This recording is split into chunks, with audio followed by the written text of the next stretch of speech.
At UBC, we're building a vibrant, livable, and sustainable community on campus.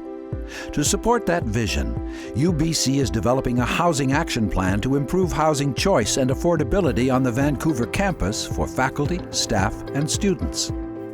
The Community Planning Task Group of the UBC Board of Governors is leading the process of developing the Housing Action Plan. Here's some of what we've heard from faculty and staff.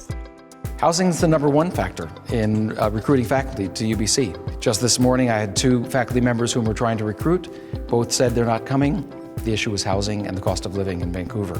We have a housing assistance program at UBC now, and I make that a part of every package, but it doesn't compete with the packages that the faculty members are getting at other institutions, Stanford, NYU, Columbia, Chicago. The housing price went up faster than I could save, so today I still cannot afford a place. I believe that 20% discount on a condo that costs $800,000, $900,000 is not enough for average faculty. Yeah, I would definitely consider living on campus just based on the fact that I spend about an hour and a half on the bus each day.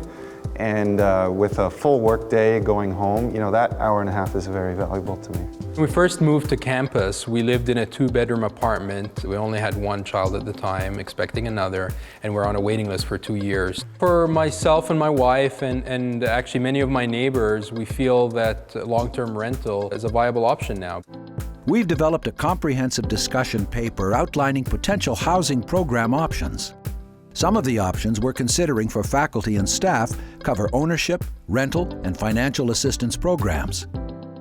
I think the only option that most young faculty would agree on is you make it affordable and we can only sell it to other faculty members. For students, we're adding more housing and variety, building a stronger sense of community, and providing better support for international students. We're also exploring an advocacy strategy on student loans. Some graduate students are single and would be very happy with a studio apartment, whereas other graduate students have a family, so a variety of housing options is a high priority. A real problem today is the fact that student loans only allocate students $560 per month to cover their cost of rental housing. I'm quite excited to see how the AMS can support the university in their lobbying efforts to the government to bring this figure more in line with the actual cost of living in Vancouver today. Read the discussion paper to learn about the potential housing options and have your say. Attend a workshop or participate online between March 20th and April 2nd.